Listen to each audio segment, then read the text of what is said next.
I'm just your average parent trying to do right by my kids. Never thought I'd have to, deal with something like this. It was a regular Tuesday afternoon. The kids' toys were scattered everywhere. Then there was a knock at the door. My heart sank when I saw who it was. Hello, I'm from Child Protective Services. We've received a report and need to inspect your home. I didn't know what to do. They wanted to come in, look around, talk to my kids. My hands were shaking. I felt like I was doing something wrong even though I knew I wasn't. But then, I remembered something I'd read online about knowing your rights. I took a deep breath and said, "I'm sorry, but unless you have a warrant, I can't let you in." The CPS worker looked surprised. They weren't used to parents knowing their rights. It wasn't easy, but I stood my ground. I protected my family's privacy that day. Remember, when CPS knocks, know your rights. It can make all the difference.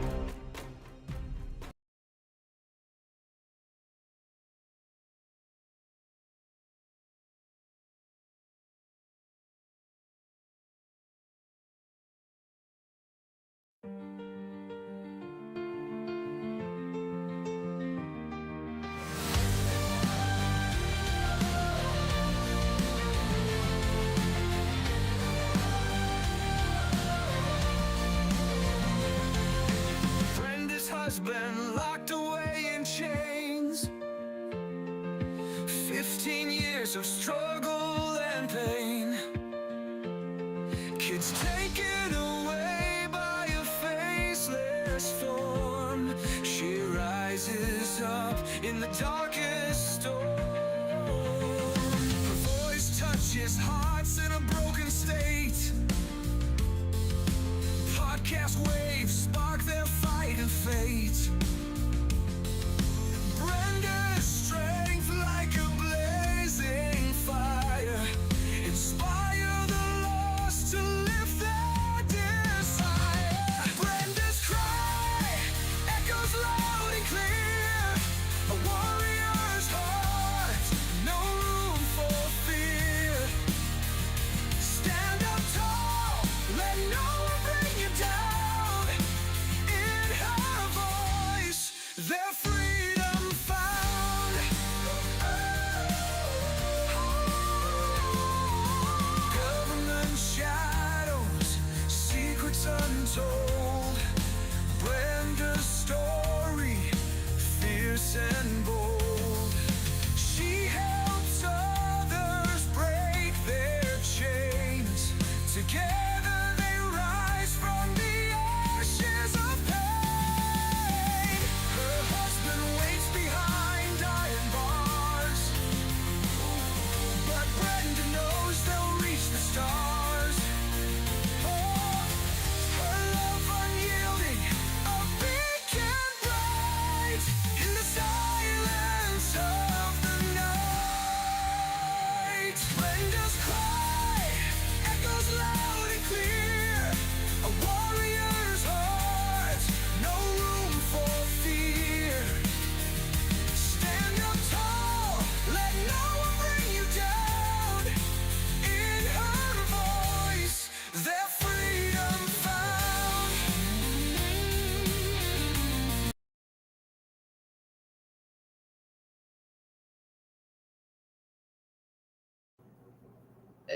There's a holiday and it's also trafficking day. I hope all is well with y'all.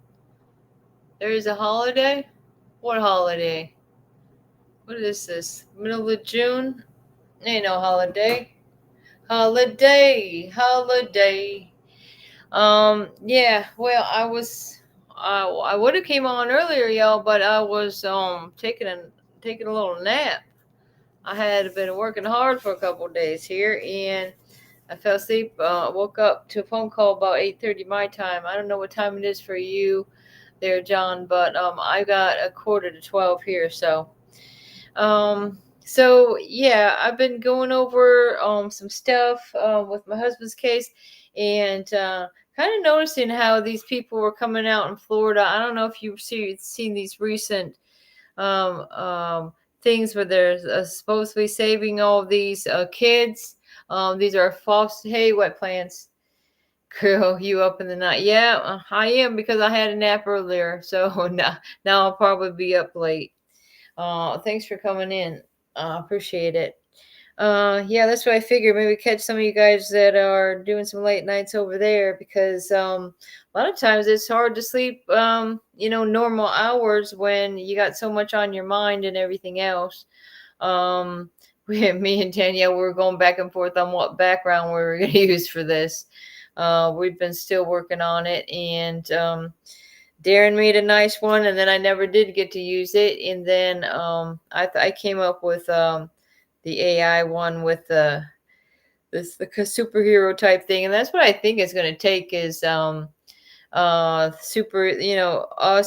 being the superheroes, because in reality, I mean, it is just like a comic book or a movie or something like that, because a lot of times we can't count on those people that were put into positions to help us and they're not following through with it. So we got to take things into our own hands. And I'm not saying that we're going to go out and do anything against the law or anything like that. It's just we let God lead the path, and just pray that he leads us in the right direction of how to expose the injustice that's going on in this country and across the world, with children actually being stolen from their families and taken under the wings of people that are harming them. It just makes absolutely no sense. And to think somebody needs money so bad. Who needs money bad enough to harm children? You got to have a little weird, you have a lot of weirdness going on in your life, and it's got to be sure evil that you would do anything to harm a child just for monetary gain. Let me see. I'm trying not to look up, but I do have it on the screen down here as well. Beautiful. Well, thank you very much. I like this. I don't know if I feel so beautiful today. I feel kind of fat today, to tell you the truth. I've been not eating as right as I should be. So you know what I like? I like pistachio ice cream. I think I have an addiction to it. And I think somebody else does too, because I live in a little town, and every time I go try to find some pistachio ice cream, it's gone. But I took advantage when I did find it at a different store, and it was a little bit lower price. I'm always up late on Thursday through Saturday. Well, okay. Well, I'm thinking that's why I wanted to go on today, because I don't know what's going on my schedule tomorrow, even though I usually go on Fridays. My son's going to be up here, so I probably will do a late night on Friday if I can get anybody up and running, because my son will be going crashing early. He's got to do his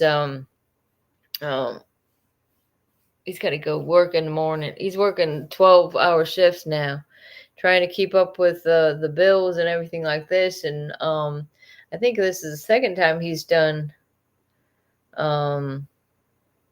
hospitaling in this month. Yeah, he usually only does it once a month, but he's got some new crappy CEO over there making things hard on him. We got to straighten these people out. I called about cybercrime, and they were closed for this holiday. And when I Googled it, that trafficking came up as part of this holiday. What? That's crazy. There's a holiday for trafficking, against trafficking, hopefully. I mean, what kind of holiday is that? A miserable holiday? What do they call that? Why don't they call it misery holiday? I gotta Google that now. Is it a holiday? That is the strangest thing you're telling me right now. And that's what I mean. Sometimes God will just bring these things to your attention, whether you're looking for them or not. And you're like, well, maybe he's showing me this for a reason. Anti-trafficking calendar. While trafficking itself isn't a traditional holiday in the celebratory sense, there are days dedicated to raising awareness about human trafficking and advocating for its end. There are some key dates related to anti-trafficking efforts. The World Against Trafficking in Persons, observed annually on July 30th. This day is a global effort to raise awareness about the issue of trafficking and promote the protection of trafficking victims' rights. Going through it, I don't see anything for June. Anyways, so yeah, they're saying something about National Human Trafficking Awareness Day on January 11th. They come up with a lot of days, but I don't see how these days are helping any of these problems that are going on across the country, because I've seen no change. In fact, it seems like it's gotten worse, in my opinion, since I've been paying attention to it for the last over 9 years. The entire month of January is designed as a National Slavery and Human Trafficking Prevention Month in the U.S., allowing for a focused period of awareness and raising education. Whatever happened to that one they were talking about? It was supposed to be this whole month was, what is it? Nuclear Family Month. And what does that even mean? Let's see. Month. Now I can learn how to spell. Ow. I think I should have changed chairs, you guys. This is going, let me see. June is recognized as Nuclear Family Month in some regions, such as Tennessee, to honor and strengthen the traditional family structure. Well, Tennessee, that's pretty ironic, because they got a lot of stuff going on with stealing children and trafficking children over there. Isn't that coincidental? This design highlights for the importance of a nuclear family, typically consisting of two parents and their children, as a fundamental unit in society. The month is also used to raise awareness about family challenges and promoting healthy family dynamics. Well, why don't they get a hold of us, the people that had our nuclear families destroyed? What about that? You know what, guys? I'm going to change out chairs, because this chair is about to bust my butt. Putting it nicely. Here we go. I got another chair here. Gonna move that one out of the way. I'm coming, guys. Oh Lord. Oh Lord. And it seems like it's getting hot in here. And so how about that heat with you guys? That's what did anybody hear that? What was that one guy? Oh my god, I can't even think of his name, but he had that one song. I'm an asshole. ASSHOLE. And then they talk about asshole is somebody that drives really slow in the ultra fast lane while people behind you are going insane. And what was the other one? And then the hottest day of summer, somebody's going around saying, how about that heat? Am I right? It's like, come on. Bringing awareness. We're living it. This is a sure living in the tundra of the heat wave now. Okay. Hello. Oh, so you called about the cybercrime and they were closed for this holiday. Huh. Cybercrime. I'm gonna look more into that, because that's interesting to me. God eaters need that money to corrupt the innocent children. You're telling me. It's the 26th. Yeah, it's till the 26th, so for 5 minutes for me. My grandson has a very nice red mark, and it was my grandson's class picture in foster care. God dang. That sucks. I'm so sorry about that, Debbie. Same here. Things seem to get worse too. Yep. Things are getting worse, not better. So what was kind of stuff I was getting into? I got paperwork all over the place, guys. Let's see what I got here.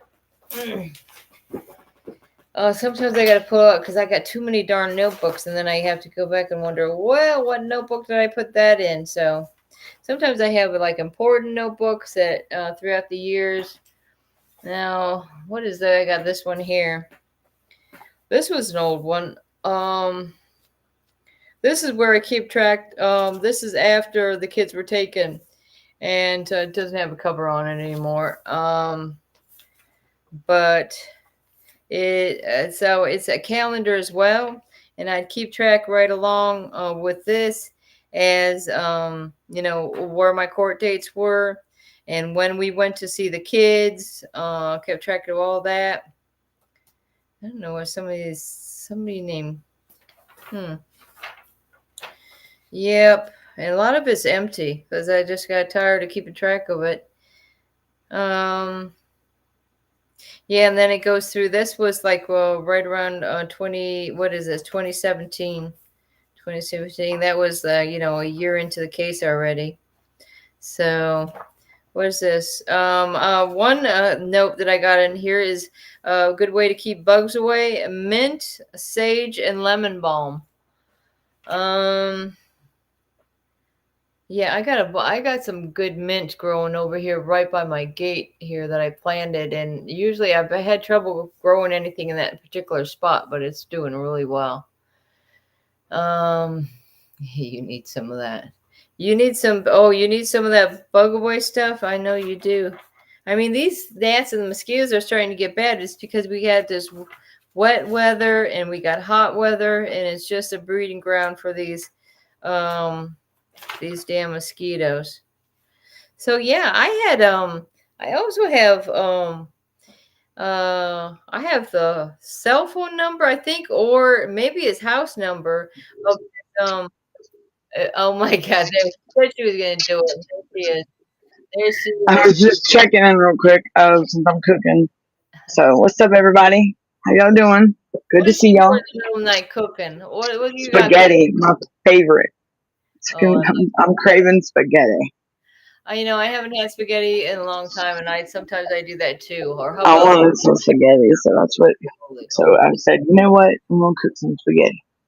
So I'm gonna go check it. But I was checking in with you. You good? And I'll be Yeah. back, y'all. I'll Okay. be right back. All right. Okay. All right. You got Bye. some Parmesan cheese for that or what? No, I do. I you do. suck. You I don't suck. have spaghetti though. I got the meat. I got the spaghetti sauce, and I got the noodles. I'm just Did you missing make the the cheese. sauce yourself? Did you make the Yeah. sauce?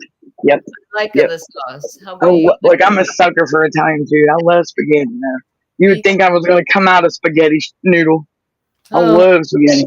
I love spaghetti too, but I stopped Hmm. eating because Oh, that sounds good. bad You for hear you. Wet Plant? She's smoking chicken tomorrow. Ooh. Look, that sounds good. I'll be Oh, right back. Okay? I'll be you right back. know what? I got one of those chickens at Walmart, those pre-cooked ones, and if you wait till later in the day, they mark them down to like $2. I mean, how do you get a chicken? Like, you can't even get a whole raw chicken for that price, but you're getting a whole chicken already cooked and flavored and everything, and you're only paying $2 if you wait till the end of the night, but they know they're not going to sell it and they mark that price down. And then you could take it. Yeah, I make soup out of it. Make some chicken salad, whatever. I mean, oh man, are you cooking a whole chicken or you got chicken pieces? That's adventurous to cook a whole chicken because Chris liked to do something like that. He'll put it through the spindle and spin it around. That man loves to cook out. Love to cook out. We always used to cook over wood, but over here, as far as like finding wood or branches that would be good for cooking food, nah, no, it's not working out. Sorry about my hair, guys. What are you gonna do? I got to feed the babies before it goes on sale, sadly. Oh, yeah, right. Yeah, exactly. Man. Yeah, well, now since we don't have good wood to cook over, I had gotten some charcoal. I mean, I really like it over wood, and like the right kind of wood. I find that when we lived north of here, we had the mulberry trees and those branches. Oh my God, that was good to like cook your meat over some mulberry sticks. That was very good. And I like to throw some sprigs of like rosemary in there when I'm cooking it or whatever. Um, I always have rosemary on hand. In fact, half of my bush, I can tell you, I have a bush planted out front of rosemary. Half of it was dead. Why? Because there was wasp living in there. They're sucking the life out of my rosemary. So I just cut a whole bunch off. Guess what? Now I have dried rosemary. I could just, throw it in some bottles and it's already ready to go. Oh yeah, that's the best part. You might as well just do the breast. I mean, that's all I'd like to eat. Like I say, even with those whole chickens, I like to. Ooh-wee, I like me some white meat. That's for sure. But yeah. So what is this? Something I have down about the First Amendment. Congress shall make no law respecting and establishment of religion, prohibiting a free exercise thereof, or abridging the freedom of speech or the press, right of the people to assemble and to petition the government for the redress of grievances. Okay, so this is like I say, this is the First Amendment, and this is what I don't understand is how easily these courts can violate your First Amendment rights, your Second Amendment rights, your 14th Amendment rights, and they're violating every dang right we have, and nobody's made such a fuss about it till now. I think people have made fuss, and then all of a sudden, oh, they disappear off the face of the earth. I mean, I've seen that happen over and over again. The particular county where all this stuff happened to me, Chris, and my children, there was another man just a couple years before that. He, had this whole thing where, he wanted to be like we the people. Some type of thing where they studied the court rules and regulations and stuff like that. I'm telling you, they ended up throwing this guy in prison from Dixie County. He was a veteran. He was older than Chris is. Wanted to speak, about our rights, our constitutional rights and stuff like that.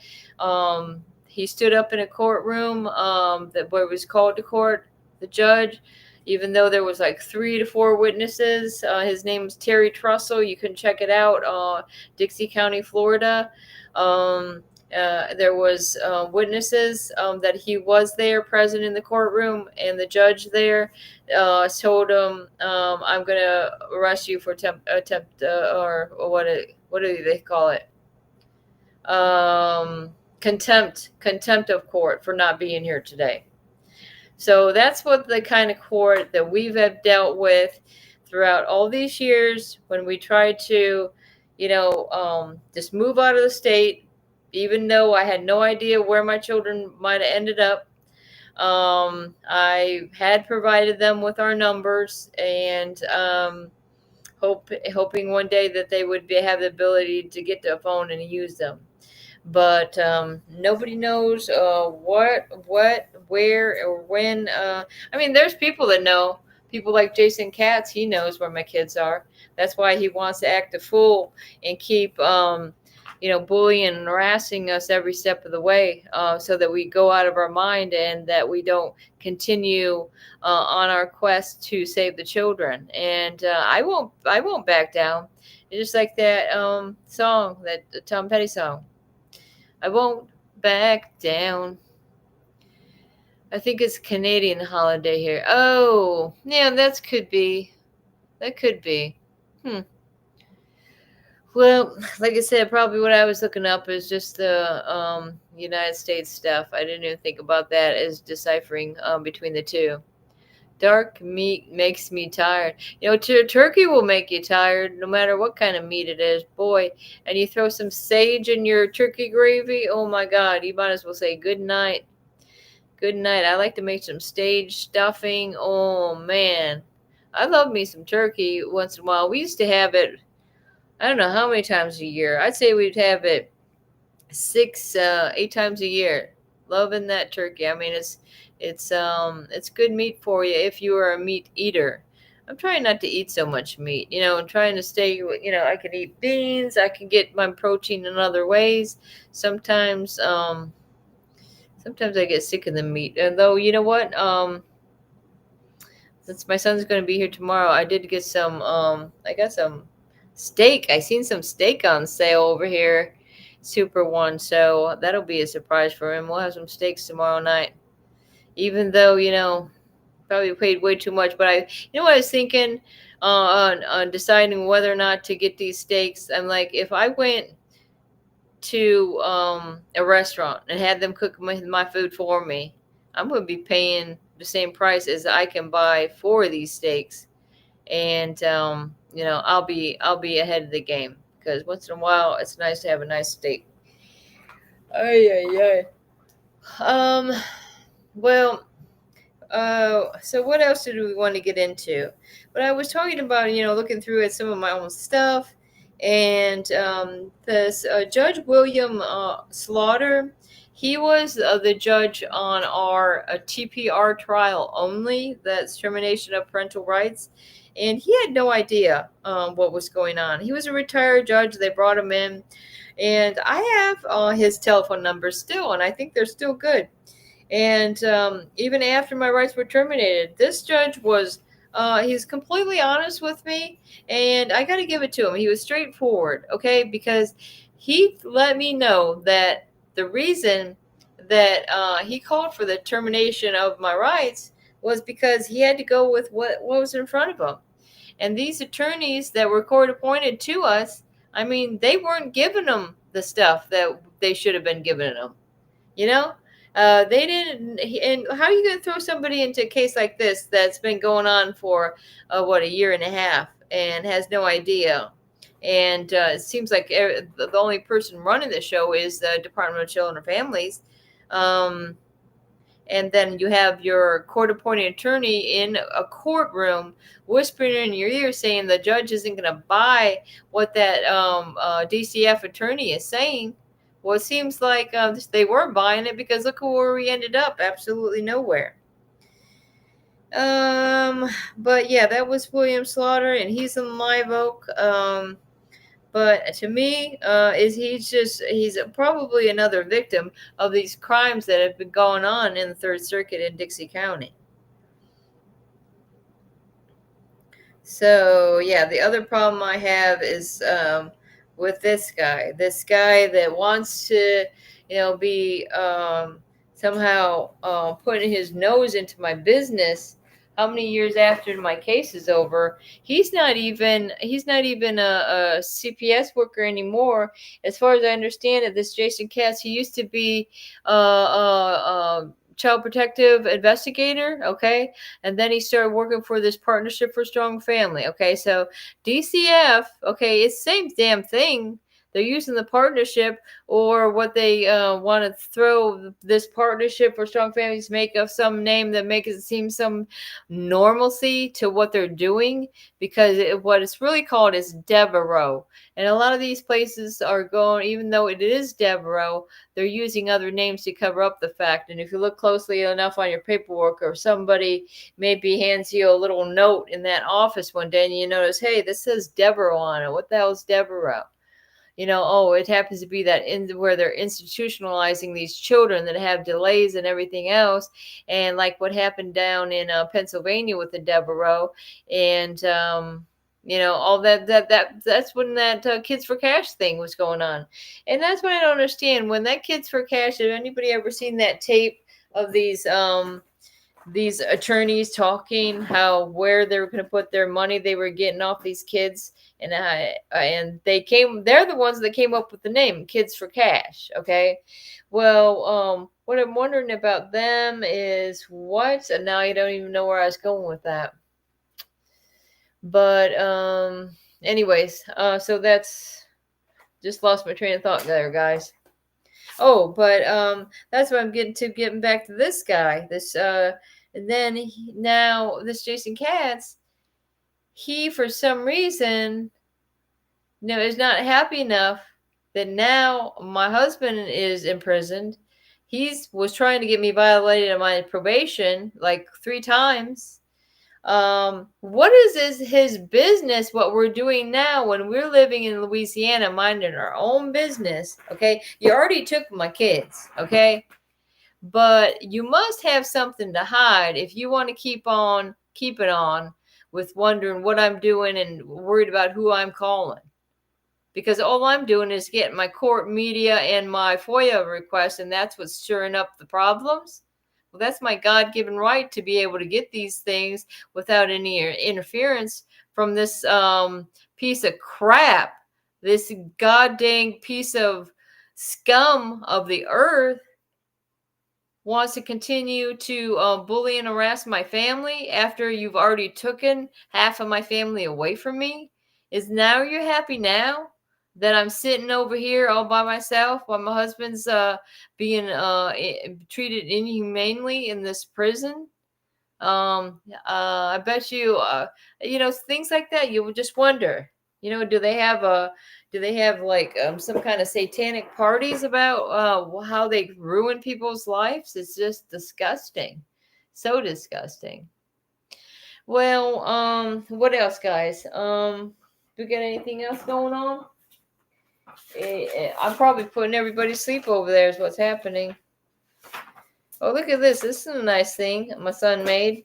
This is Dr. Science-Based Holistic Mood Management.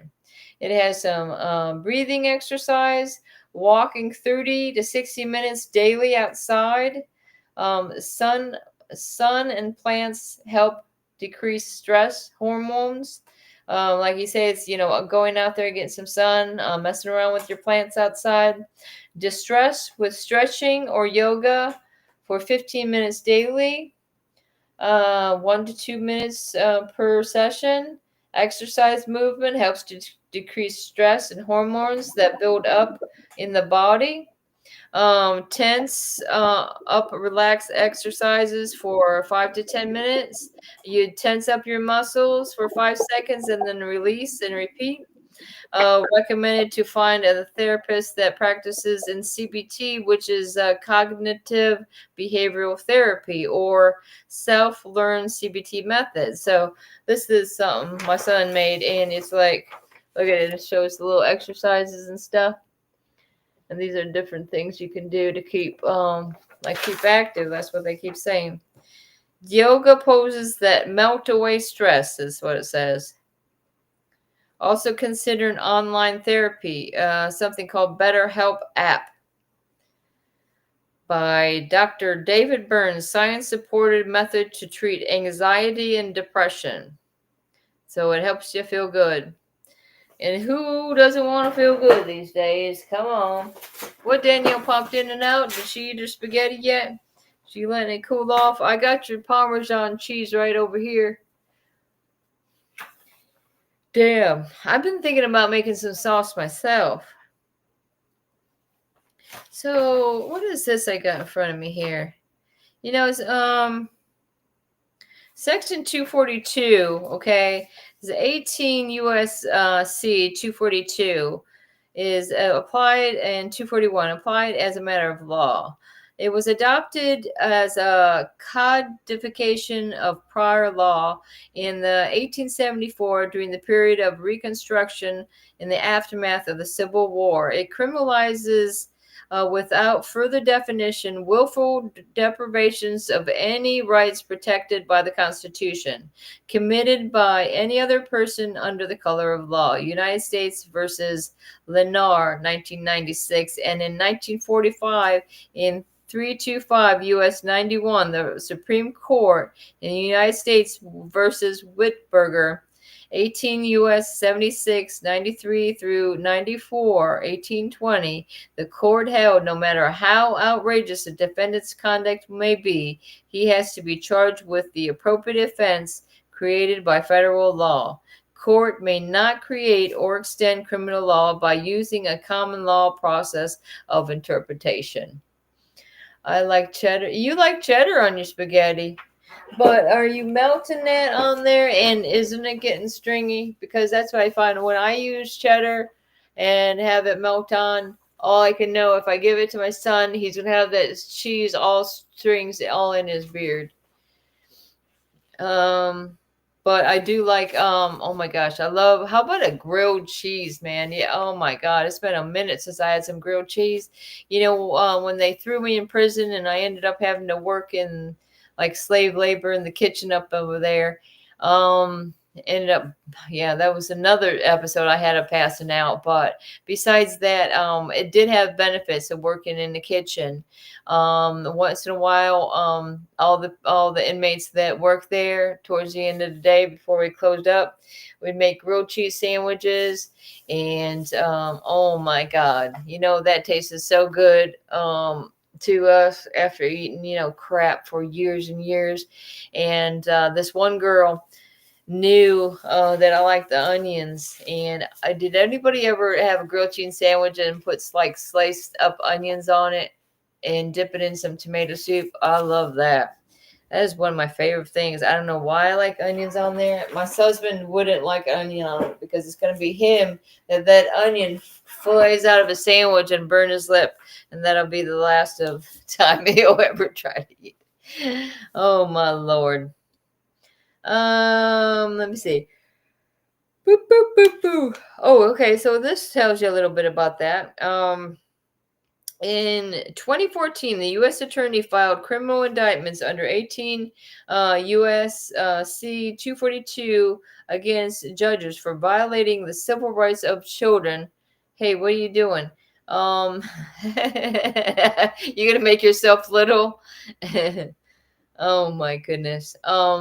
Yeah, so civil rights of the children before them to an impartial tribunal, and the Kids for Cash scandal with severe criminal penalties, 27 and 17 years in prison respectively. Here, defendants, judges, and the defendants are charged with the appropriate offense created by federal law.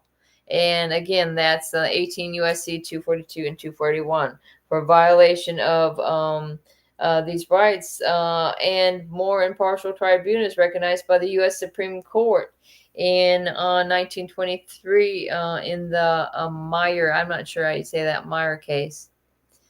But yeah, that's something else with that Kids for Cash thing, and how they've let this continue after, do they think, Danielle, you got anything new that's happening in the news, like what's happening over there in Florida? You got those things going on in Florida with the they said supposedly rescuing all these kids and whatnot. Let me see. Let's just look it up, see what's happening in the news. What's going on with this I was guy? trying to bring it up on here to share the screen, but it's not working. Oh, I'm trying to remember how to do it. Look, this is bad. This is bad, Danielle. Damn it. that's why I've been just using, turn down the brightness of my phone. Sometimes I've just been playing it off the phone. Oh, here we go. I can do it now. Here we go. Okay. Well, I thought I could. Hold on. Still figuring it out. I got something here. We're doing something, guys. Sorry. What do you got? I'm being an idiot. That's all I'm doing. Jeez. It's okay. It's not nothing special, Hey, run it. Special. Yeah, I'm special. All right. So special. I'm special. You're special. As a special, Brenda. Not special. What is All right, this? let's see. 60 kids. Can you see anything on the screen yet or no? No, of course not. Look, who does that? That's only me. It's okay. Do we have to see it, or can we just listen to it? How about that? Well, I mean, I'm trying to play it on there. I can't believe I forgot how to do this shit. This is bad. This is pathetic of me. How dare me do this? Do you have any videos you want me to play on here? It says the fear of the Lord. Well, this is a Where are little. you at, Brenda? I'm just looking at this little short. Oh, listen to this. So maybe I could just play it while you're getting ready. I don't know what I gotta go in there and stir my meat. That's what I gotta do. It says, the fear of the Lord is the beginning of wisdom, and the knowledge of the holy is understanding. Now, the Bible verse of today is Proverbs 9 and 10. It says, the fear of the Lord is the beginning of wisdom, and the knowledge of the holy is understanding. Now, the Bible verse of today is Proverbs 9 and 10. They're talking about Proverbs 9 and 10. You know, Trying to figure out how to share my screen. I'm an idiot. God has given me a capacity and a responsibility. Oops. What did I do? What happened? Let me see. Hold on. Who's got anything going on here? Why are you falling asleep? That's not cool. I'm yawning. Oh, whoa. But Watch it's sitting on my ass all day. Brenda is. Whoa. Your what? Your bunghole? What? My Girl.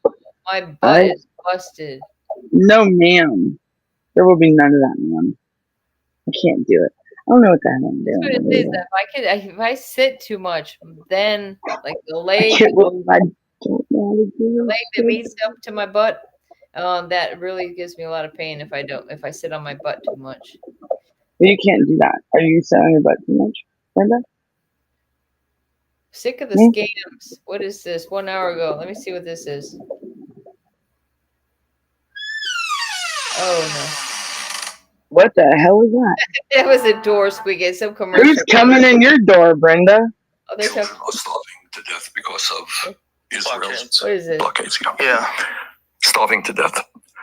And I brought forth 2 resolutions, which basically were very simple, and said no more U.S. military aid to Israel under these conditions. Oh, no. One vote got 15 votes in the Senate, the other one got 16. Do you think that members of the Senate do not know what's going on in Gaza? The kids are starving to death. The innocent people are being shot down right and left. They know it. Why do you think I couldn't get more votes? They wouldn't vote against Israel. Right. It's political suicide. Now you're talking. Right. All right. So in the Republican side, you have moneyed interests saying you speak up against Trump, you're out of here. In the Democratic side, you speak up against the Netanyahu government, you're out of here as well. And they have been successful. You have super PACs like AIPAC spending a fortune. You stand, and they have already knocked off a number of members of good members of Congress, and they will do it again. So all I'm saying is you got a corrupt campaign finance system on both sides, which is rejecting the will of the American people and end up supporting powerful special interests. And if we do not get a handle on that issue, I worry very much about the future of American democracy. Whoa, very powerful words from Senator Bernie Sanders there. And what is so remarkable is that he's having this conversation with Joe Rogan, Right. of all people, which I think is fabulous because millions of Americans need to hear this message. Hi, my name is Suri Crow, and you're watching the Midas Touch Network. I don't know Most what Americans have no idea just how powerful that was weird. I did see that the other day, how Joe Rogan was doing an interview with them. That was surprising. Fed up Americans strike back at Trump billionaire gifts. What is this? What's in the news today, guys? I haven't even been keeping up with this stuff because I got so much going on. What else is going on in the news tonight? Look at Danielle. She's getting out of there completely. She's like, oh, Brenda's playing Bernie Sanders. What's going on? Tonight in New York City, Philadelphia, Washington, D.C., this severe thunderstorm watch as we come on right now. What about that thunder chaser? As the heat moves out, Lee Goldberg is here. Also breaking the robbery at Brad Pitt's home, smashing their way in. Oh. And tonight, the images right here, the mysterious fireball seen in the sky over several states. Multiple calls to 911 and you'll see it. First tonight, the severe storms and the tornado watch tonight. Multiple tornadoes. What about already. that? One home Hurricane lifted up off the Hoochie? ground, a 76-year-old woman inside. She survived this. Nearby homes destroyed. Oh, that's some in the pretty good Northeast, footage. this severe thunderstorm watch. Lee Goldberg has the full forecast. Just in tonight, the break-in at the LA home of actor Brad Pitt, good Lord. scaling a wall, smashing their way in. What was done inside? Our reporter at the That scene makes for the us. news, doesn't Tonight, it? the images, That's that mystery what's going on with the fireball kids. over Look at that. multiple states. Drivers startled by a bright light. streaking across the sky. Some reported shaking and hearing a boom. Was it a meteor? Was it space junk? A piece of it came crashing through someone's roof, cracking the floor inside their home. Tonight, Iran's supreme leader saying the White House exaggerated the damage done at Iran's nuclear sites.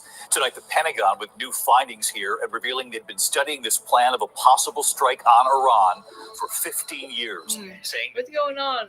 bombs exploded exactly as planned. So did you hear about this boom? Because that's kind of funny. Because my neighbor texted me today. Did you hear that boom earlier? And I'm like, I didn't know what she was talking about. I wonder where that happened at, because I didn't. Where was the boom? Where was the boom? And who's doing the boom? Boom, boom, boom. Boom, boom, boom. That was over here. That was a meteorite, like running, like flying, and yeah, it did that from the sky. Yeah, they said it was a That's what it meteorite. looked like to me. It looked like a meteorite, but one hell of a Yeah, they said it was. That's one hell of a meteorite. You know what I'm saying? I don't know what the hell I'm doing. I give up. Not really. I will never back down. You can't make me. So somebody's saying that this Diddy may be walking free. What would you think about that if that happened? Man, look, that shall we? Okay, who wants to speak French, Latin, or whatever? Because it's not cool. Hey, Dr. Death, welcome in. Everyone can hear me. So there's Brenda taking up the whole screen. Yeah. I'm still trying to figure this out, man. He has a little piece Look, on the screen. I'm gonna go check. Yeah, I gotta go check my meat real quick, and I'll be right back. Okay. Oh my Give me 1 God, second. it's huge. That's okay. Brenda's huge. She's huge, and we've got the huge news right here. Okay, I'm just kind of going through and seeing what kind of stuff we got going on in the news. Which doesn't seem like, that's what I'm wondering, is a lot of the stuff that they go through and talk about. I mean, geez Louise. Who's this guy is pretty good. What is this guy? Is your child struggling with a gaming addiction? Oh boy. And if I hear one more commercial on this gaming addiction, I'll be about Good evening, Patriots, and welcome to the Ben Dykes channel, where we cut through the noise, get to the truth that the mainstream media will not touch. See, what has he got going on? Donald Trump has just come out and released information that Democrat lawmakers purportedly leaked classified intelligence on the U.S. strikes in Iran. President Trump says the Democrat leaks were dubious, dangerous, and top secret. This was all CNN. The Iran intelligence report leak may have come from Congress, per Caroline Levitt, and Kash Patel is now leading the investigation with polygraphs. That's right. Polygraphs are happening right now. They're going to find out who did this. And this person, in my opinion, should go to prison for the rest of their lives because they put American soldiers, airmen, sailors, and Marines' lives in danger by doing that. Well, so you know what, I got to say about that, that I would agree with that. But what I would agree with first is let's get these, let's get some polygraphs on these CPS workers and these judges that are condemning these children into these abusive foster placement. Can we get them on some polygraphs? Wouldn't that be great? I'm going to start with the color of law formed here tomorrow. Well, color of law. Oh, all right. Well, like I said before you got here, I was talking a little bit about the color of law. Let me see. That's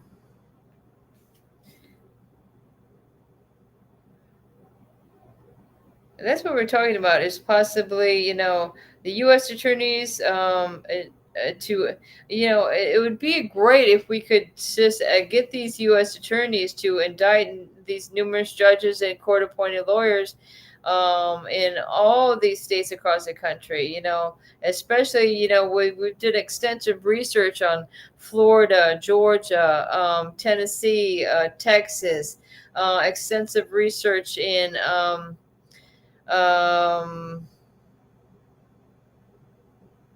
We got the Colorado. Pretty much we're gathering parents all over this United States and beyond to say, hey, like again, it's just like it's like a freaking movie. We're mad as hell. We're not going to take it anymore, and we're going to take it with our pens because the pen is truly mightier than the sword. But again, I was talking about the mothers and fathers are lined up to submitting identical civil rights violations as Kemp on judges in every state, just like the two judges for the Kids for Cash in 2014 scandal in Pennsylvania, no impartial tribunals. The mothers and fathers demand enforcement of the 18 USC 242 and 241 against dependency judges in each jurisdiction in conspiracy with the court-appointed attorneys who intentionally violated civil rights under the color of law, meeting the elements of the federal crime under 18 USC 242 and 241. The kidnapping under the color of law will not end, and due process will not be protected until guilty judges and lawyers are arrested and behind bars. And then after that, we can go on to the CPS workers and these people that work in this DCF. And don't forget about those Department of Children and Families attorneys that are standing up in the court with their bull crap coming out of their mouth, okay? Because they're perjuring themselves in a court of law. At no time did I have any opportunity to cross-examine our accusers on the children's case, and for that matter, the criminal cases or anything like that. Okay, no time. And every time you step into that courtroom on these dependency cases, you should be able to, you have a right to know your accusers and to cross-examine them. Am I right? Yeah, you know what? Holy Toledo. I can hear myself on both. I got both of them going. It sounds but due process and equal protection. Think about it. They're violating families' constitutional rights left and right. They've been doing it since the beginning of time. Right. I mean, think about Georgia here being under that improvement plan that HHS set on them. Hey, Dr. Death. And that HHS put on them back in 2017. Right? Mm-hmm. And they failed, but that they weren't talking about it. But John Ossoff did that investigation. They're still violating due process, permanency and family preservation, child safety, equal protection, the 14th Amendment. I mean, it's still ongoing issues. Right. Are we ever going to fix it? I mean, we all got to come together as one. That's so, the thing. yeah, and it's a thing. Are we ever going to be able to come together as one? Because there's proof beyond a reasonable doubt that the American child welfare system is a secret $40 billion nationwide kidnapping operation defined in federal law as unauthorized confinement, okay, led by thousands of dependency judges and court-appointed lawyers. The unauthorized confinement in foster care ordered by judges without impartial tribunals in violations of the 5th and 14th Amendments over 40 years to qualify states to collect Title 4E foster care funds, a staggering $30 billion each year for foster care. 400,000 children kidnapped by dependency judges in conspiracy and with these court-appointed attorneys. What do you guys think about that? I mean, that's really some high numbers when it's coming to these crimes that are going on with the children. The number of children, kidnapped children as defined as judge ordered unauthorized confinement in the foster care since 1990 exceeds 12 million. The price tag for state foster care, 12 million children kidnapped by the state, exceeds a whopping 1.7 trillion and growing. The vast majority of state kidnapped children are SA brutally beaten 10 times more than non-kidnapped children, creating fodder and for prisons and prostitution paid for by Title 4E, and a whopping 30 billion each year, and probably more. Hold on. Ugh. Whoops. So, let me get this thing on Bluetooth. I'm gonna just get out of this one. So Danielle likes to eat spaghetti in the middle of the night. Spaghetti. Are you still there? Middle of the night. Yeah, we're here. We are here. Hold on. Well, you know, it says that some people will compare it to The Handmaid's Tale on. I don't know if anybody ever seen that movie. But I do see, you know, that's what I've seen some similarities of how the mother in that show went above and beyond to go find her children and to get her children back. I mean, she went. There you are. Him and you tried to call me. Oh, my phone's been acting up. I'm in the process of getting another phone, so y'all bear with me. I should have another phone by the end of the week, which is today. I'm working on it. Yeah. My phone's messing up, you know what I mean? I tell the phone is up. Over here. Look at this. Still here with y'all. I'm just going to be on, I'm trying to cook this food. But, you know, what's it going to take for us to get the attention? What's it going to take for all of us to come together? What's it going to take? What can we do for all of us to come together? Operation CPS Takedown. That's what I said.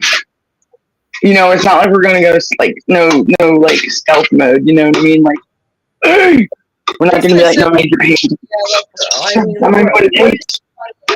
Some people are saying, you know, let's fill you up. Let's get us some appointments, like in DC. Like some people say, think about it. Look at everything that's happened. Look at everything that's happened with everybody that has not been so successful. But then again, it wasn't about who is going to be the first person to the finish line, and whoever's going to be the one that's going to be the instead of thinking about ourselves, we got to think about a whole. You know, everybody's thinking about it as they get who's going to be the leader of the pack. Screw that shit. We don't need a leader. We need to come together. We don't need no leader. We need to come together, and that's the problem. Everybody's being selfish. Like the ones that they're thinking about who is going to be the leader, who's going to be the one to come out at the end of this, instead of thinking about the brighter picture of let's get our kids home, let's get these families back together. Screw the leadership part. We don't need no leader. We can do this together, and that's the problem that we're having. So what's it going to take for parents nationwide, even worldwide? Because I mean, this is a freaking crisis. Dan. This ain't no isolated incident. This ain't no isolated problem. This is something that is been going on for decades. And I'm talking, come on, y'all. Think about back in the 1920s, Georgia Tann. Look at that crap with the nurse and the foster homes then. The orphanages, you know? Think about it. Georgia Tann. Did y'all hear about the nun or whatnot that was over there in another country that they found all them babies? Did you see that? I mean, that's happened in history. 800 babies dead. That's happened in history before. A very similar story about when they found all the it's happening right now. But it's like we're reliving it all over again. Like it's gonna be just in a new day and age. It's like we're reliving a new time to make new history. You know, making a whole new world. I mean, making it's like we're restarting a book. No, we gotta end this, y'all. This is a time in this world that I would never thought we would be involved in, like a game changer. Never in my life I thought the movies were gonna come true. You know, well, guess what, y'all? We're living in reality. This ain't no joke. This is real life shit going on. These kids are being trafficked. These kids are losing their lives. These kids are being unalived. Families are being torn apart. And something's got to be done because you know what it is? The states. The federal government, Trump is handing it to us, y'all. Okay, think about it. We got to call the states out. And it's going to be us that does it. Because think about it. Biden just signed that new thing for Title 4B back in January, and nobody's talking about it. Nobody. You know what I'm saying? Remember that, Brenda? We were talking about that a while back. Well, in that order, and that's the federal law, and it's in effect. Well, in that, poverty is not supposed to be a reason to say, well, why aren't they still doing it? Why are they now CPRing people over in the first 3 months? Like, why is the guardian ad litem's pushing for TPRs? What the hell is going on? Because you know why? As parents aren't voicing ourselves as much as we should be. We got to be the voice to make these heart knockers implement these laws. For them to implement, we got to be the ones to voice it, to make them implement and put into effect the federal law, to start to implement it, to put it into action, to put it into play. Otherwise, they're going to let it sit there, and we're just going to keep being walked up all over, and this is just going to be a revolving door. That's all it is. We got to be the people. Okay? You get what I'm saying? I've said this plenty of times over the last 2 years. And now I feel like I'm in deja vu because everything I said 2 years ago, I'm saying it again. And you know what? I should have stuck with my gut and went along with what I thought back then, and maybe I'd be further than I am now. But you know, it's rough. It's rough. I lost my mom and my son all in the same time. You know, having to get my brother, and I'm still not right. I'll never be right again. Nobody. How the hell are we supposed to come back from this? Probation, everything else, where the environment, the people around me. Shit. When you got haters that want to sit there and make somebody miserable and fuck with somebody's life, it gets old. You know. But you know what? These are involving kids, dude. This is kids. These kids don't need to be with some other family. They need to be home with their families. Unless that kid is in imminent danger, which I can promise you there are more kids out there that are in danger right now as we speak, that these so good people have overlooked. And I can tell you some right now. Shit. That don't even deserve their kids. It's people like that want to sit there. As a matter of fact, my family member today, she's having a baby. She had some hater on Facebook want to sit there and say that they're going to threaten her with CPS. I said, excuse me? I dare you. No, damn pedophile. Come on now. No. Don't. That's the 3 magical letters. All you got to do is say that in there. Look, you want to spark my flower? Let's run it. I'll be damned. Ain't nobody ever deserve to have people calling them anonymous because they want to be doing some dumb shit, you know? And then, like I told that person, I said, you need to go look at yourself in the mirror and ask yourself what the hell is wrong with you, for one thing. For 2, why in the hell would you do that to a child? Why? Just because you're spiteful and you're a lowlife? Oh, that's what they call scum of the earth. That's what they call scum. That's what they call trash. If people like that, well, you know what? They're not going to be anonymous anymore. Texas and New York have stepped up. And the other states hope they better, but it's got to be us to fucking voice it. Yeah, I'm cussing like a sailor. I don't need to be cussing. I need to go wash my mouth out with soap. I'll be right back. Just kidding. Shame on me. I need to be put in timeout. Look, I'm going back to timeout now. I'm just kidding. But think about it, y'all. What is it gonna take? What's it gonna take? Y'all tell me what's up. Anybody out there? I know y'all can hear. I know people watching. I know I got my regulars in here. Hey, y'all, how y'all doing? I'm not ignoring nobody. I swear. But this is driving nuts. guy's saying? You got Tanoa Downing up there that was supposed to take off 500,000, and I'm not hating on nobody. But you know what? Where was the case that he was supposed to have? You know? Come on, man. Now you're wanting to go to county commissioners. Why couldn't you do this at the beginning? You know what? I want to go to these district attorneys for the states in your district. Go to them first, and then go to our local counties. Run it. I'm ready. Let's go to the district attorney and say, hey, this is what's up, this is what's going on, and this is what's going to happen in this county. Where the missing children are. Talk about politics, I'm going to ask where the missing children are. Ask me about religion, I'm going to ask you where the missing children are. Ask me about anything, and I'm going to ask you, where are the missing children? The 460,000 children that go missing, 10 to 20% of which are never found, 40 to 80,000 missing children that are never recovered in America, doesn't sit right with me. Take into consideration all of the other countries and all the other numbers that I presented to you overall in Europe. That's it, right? Where are the children? Right? Where's the kids? Where are? That's one thing about me. When they come to my young, they go. I'm like I am. I will know what they're doing at all times, whether they know it or not, because I'll be damned. And that's one promise that I asked my family for help back over a decade ago, and they stepped up and helped and protected my kids. And I couldn't ask for a more of a better thing to keep my kids out of the state's hands until my mother passed away. Mom kept her word up until the day she was no longer here, and just to know people's true colors come out. But you know what? What would provoke that? What would they gain from it besides the money, right?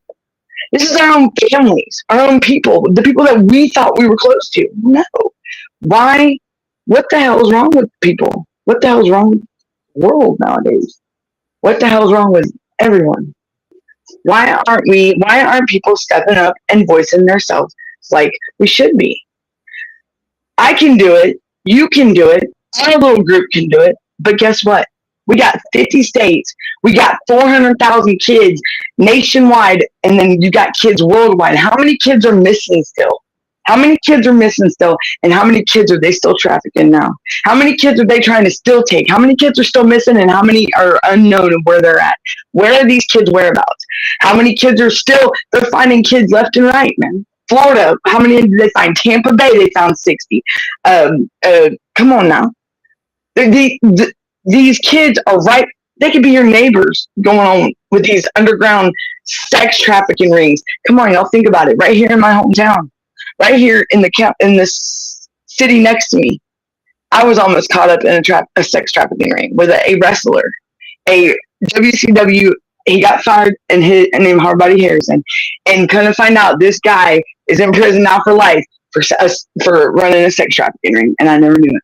Thank God my mother was so protective as she was when I was 16, 17 years old. That's true life stuff. This is true life shit. He was right, and go look him up. Hardbody Harrison, 2002 to 2007. You'll see. And the women that I looked at when I was over there doing the wrestling, I was still in high school. He was running a sex trafficking ring. He was running, and he got in trouble for trafficking. And they talk about the young victim. Well, guess what? I was the youngest victim. But thank Lord my mother stood her ground. I may have been pissed off at her, but you know what? I thank her for it now. Because where would I be? If my mom signed that contract, where the hell would I be? I'd be gone somewhere and laid. There ain't no fucking telling. This guy was beating these women, and he was holding them hostage, and you would have never known that. He used to be a wrestler for WCW. He used to be a professional wrestler. This was a little clip I did of what's Everybody here. Hold on. It's true life shit. It's true life stuff. This is reality. I mean, if I'm sitting here telling you stories, my brother even remembers this stuff when I was out there doing it. But I would. Still going on. Smaller. What, Brenda? What happened? Hold on, I'm gonna play this real quick. Yeah, a lot of. You can get it going. And then from something or towards something, but oftentimes get into a more dangerous situation. Just because a young person ran away or just because someone How are they talking about? was at risk. At a command center, partner agencies are gathering information and working leads on the missing kids to then pass on to the officers in the field. We know that the missing kids are at risk. Is the director of intervention for the Florida Department of Juvenile Justice. She says trafficking happens in every county and Yes, it does. Think about it. Look at my son's story. When my son got sent out of state, right there, that's trafficking. That is trafficking. It was against without my consent. It was definitely against my son's will, because, I mean, hello. And nothing. And they just totally sent him out of state for no reason. When apparently his family's here, he's never been out of state and he's never been away from family, and they're gonna send my son to a totally different environment, which could open the door for them to do whatever to my son. And guess what? They did. See, boy, Dr. Dunson's saying that he told him and his wife that he wants to come home. Yeah. See? My kids were telling the judge they wanted to go home. And then she promised him that they would, even though she didn't know when, but she says, something's got to happen. Something's got to happen quick, because these kids, they're retaliating even more, Brenda. And like I said, it's going to get worse before it gets better. It's beyond the point of mediation now. There's kids that have lost their lives, parents that have unalived themselves. For what? Just so they can gain whatever they're doing. I mean, bragging about their Gucci purses and their vacations. I mean, it's sick. What do they gain by getting off over kids? I just want to know. That's sick. They get to sit at home with their kids for dinner. They get to spend their birthdays with their kids, their families. Why in the hell can anybody else? That's what, and that's the problem. Dr. Dutt says we need to going to the media about this stuff. But the thing is that we have been going to the media. I got the media. Maybe you, yeah. The new lady that did my story about my son, she's OG and she's ready. See, and that's what I think it takes a lot of times is these local news. Sylvia Beachy's another one. With Rescue the Fosters. July 2nd, I'll be on her show. And I'm telling you right now, I think Georgia's about to be lit up. Because I know as parents, we're fed up with it. The due process, I mean, come on. We don't even have a chance to freaking defend our children in court. We don't even have that. That's due process. 14th Amendment.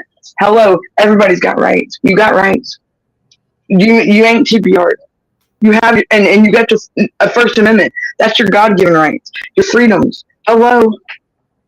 That's one right they can't take away as being a parent. Is parenting your child. That is a God-given right, and they cannot take that from you.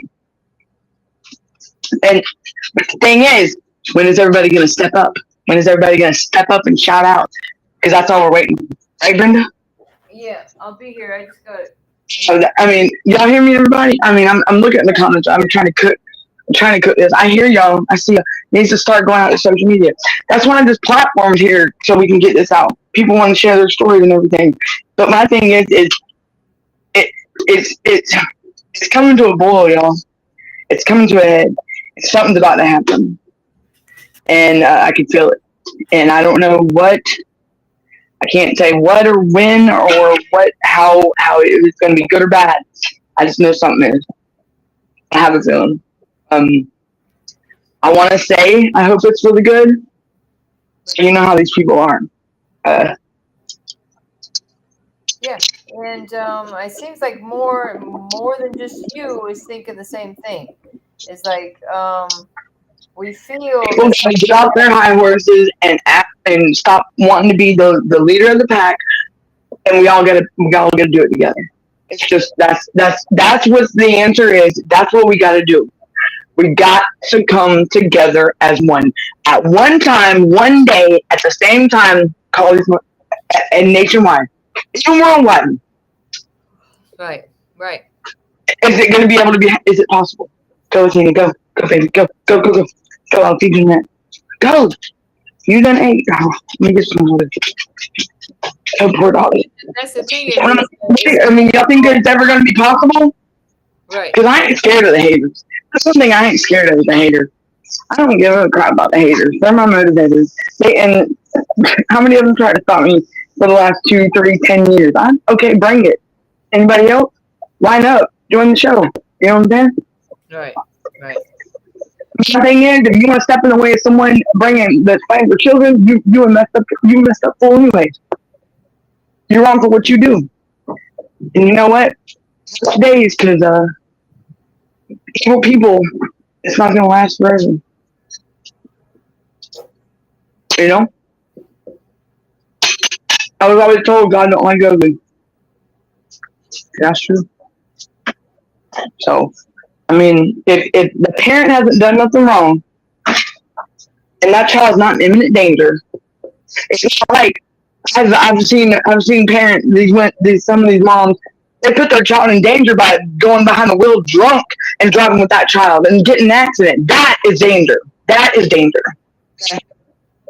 But not just one time. I'm talking about 4 or 5 times, 3 or 4 times. That is danger.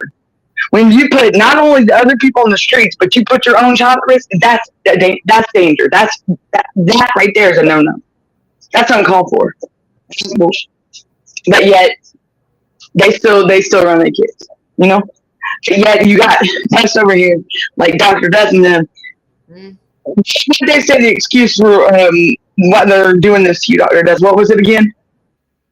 It's petty. It's stupid. It's not. It's a family that would love to have their children that's not trying, that is working, and a family that was maybe struggling, living paycheck to paycheck. Look, I'm not afraid. Yeah, hell yeah, I was. But you know what? We were living comfortably, we were happy, and we were fine. But I went to prison, and I'm not afraid to say that to anybody.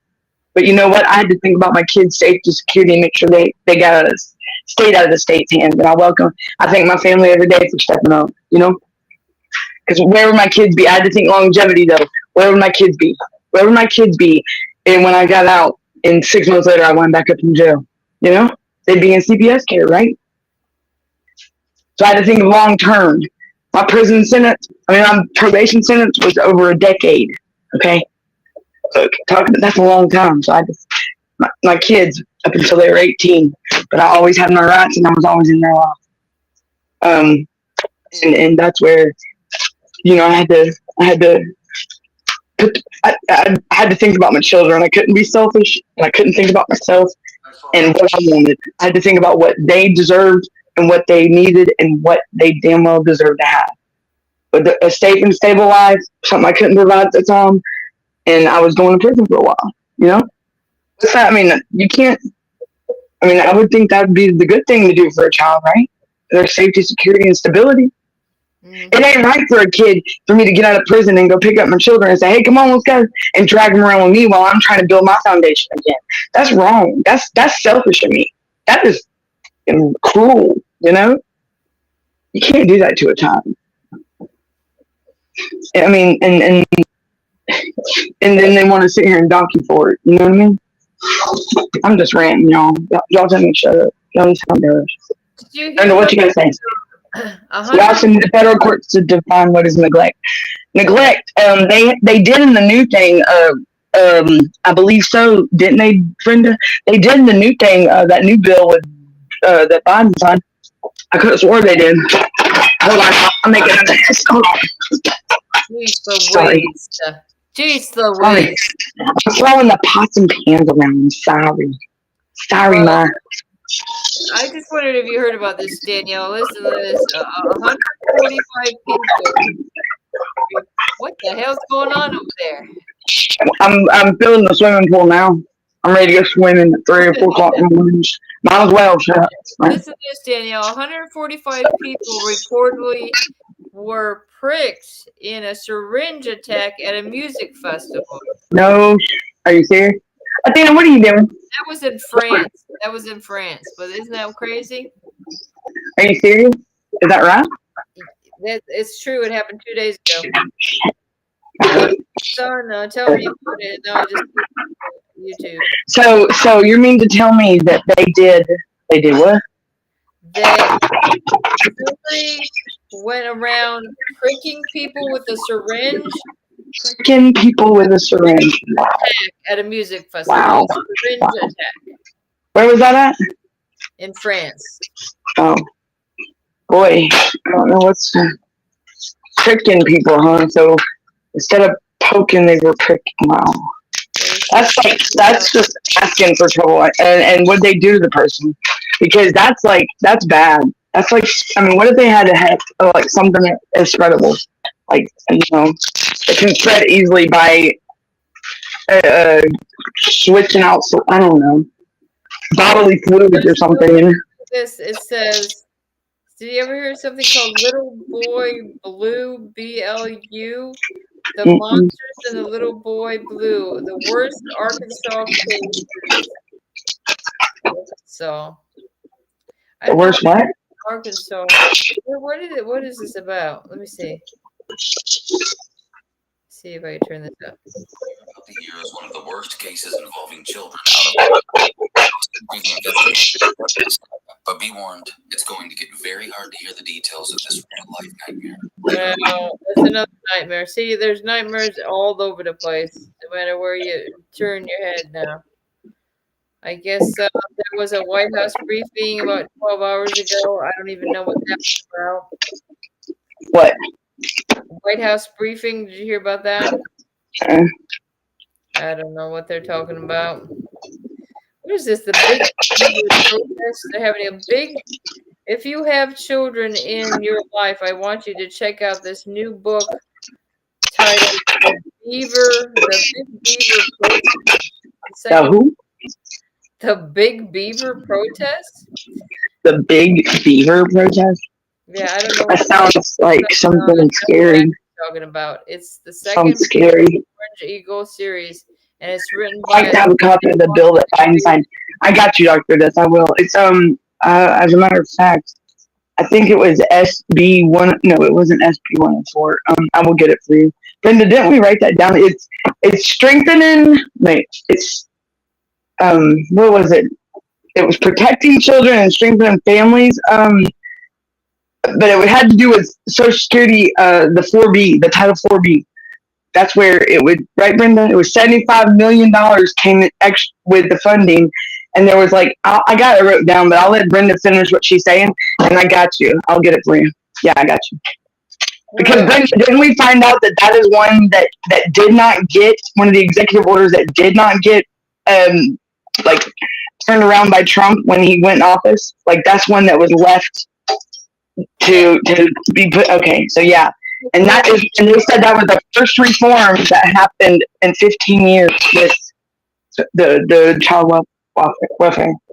I got it on my phone, the podcast that I heard it on Point is what it's called. Hold on. Hold on. Let's see. I can probably send it to you on my other phone. Let me get in here. Oh gosh. Look, I sound like I'm like having trouble with it. Like I'm walking on a walker. Hold on. And it's interesting, Dr. Death. It really is, because it totally like threw me for a loop when I found it. You know, it makes you wonder. You know. Okay, here. This is what I found. Okay, it's called the Supporting America's Children and Families Act. Yeah. Yep. And it was signed like January 4th this year, right, or something. Right. It says January 2025. President Biden signed. This is considered to be a significant reform to a child welfare system and the first major overhaul in 15 years. It reauthorizes the modern. On Point? Is that from On Point? Which one are you reading from? The On Point one? I just Googled it. That's all I did. Okay, go ahead. Sorry. But no, I mean, if you got something you want to. I'm trying to find where that podcast where I first heard it, and they were even saying that parents weren't talking about it. Nobody was talking about it, and I'm trying to find that again. It was called like hold on. It was around January 5th, wasn't it, or 4th or something, or January 20th. It's called Supporting America's Children and Families Act. I think that's what it's called.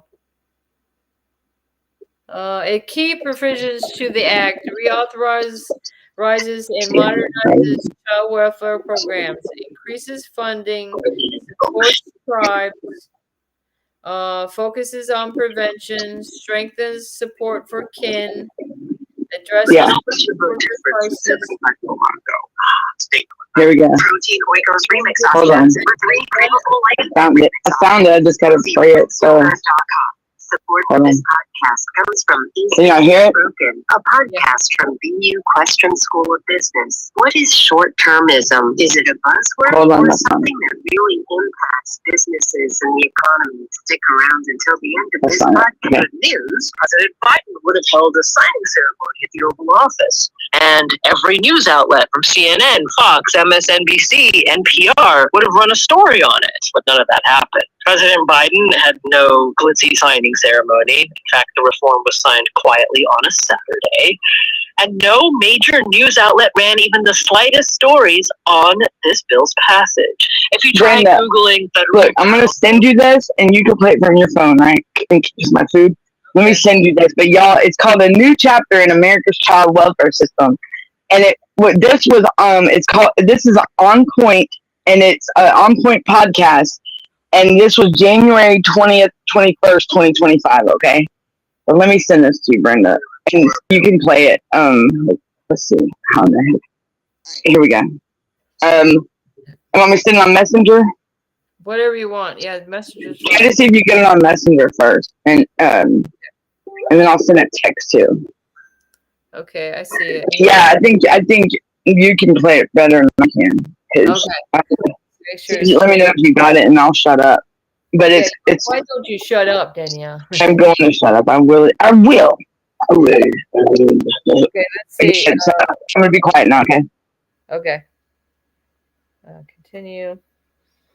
Oh boy, is this going to tell me I have to go install a podcast player?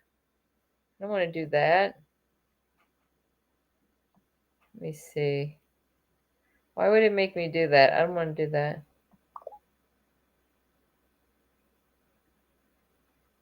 I guess it's going to make me install this, Danielle. I don't know how long it's going to take. Maybe it's going to be not long. Continue. Continue with Google. Did it really? Yes. Okay. I think I got it. Okay. Hopefully. Okay. The Hoover Dam wasn't built in a day, and the GMC Sierra lineup wasn't built overnight. At BU Questrom School of Business, a recent episode explores how the current political environment is impacting businesses on the ground. Stick around until the end of this podcast for a preview of the site. That's it. That's just a. I think this is it. News outlet from CNN, Fox, MSNBC, NPR would have run a story on it. But none of that happened. President Biden had no glitzy signing ceremony. In fact, the reform was signed quietly on a Saturday. And no major news outlet ran even the slightest stories on this bill's passage. If you try Googling federal child welfare reform bill gets signed, you really won't find a thing from almost every news outlet in this country, with a couple exceptions, which we'll talk about later. So, blame it on the news media's tilt towards the negative and sensational, which is unfortunate because this reform is a big deal. In its 26 pages, Congress not only added $75 million more to the federal child welfare system annually, beginning in 2026, it also made several major policy shifts, perhaps most importantly, changing the law so that living in poverty is no longer classified as neglect and cannot be used to separate children from their families. And there is much more as well. So today, we want to spend the hour talking about this reform, learning what aspects of it are good news indeed, and what still needs to be done for the hundreds of thousands of children and families who in some way depend on federal child welfare. And later in this hour, we will hear from some of those people.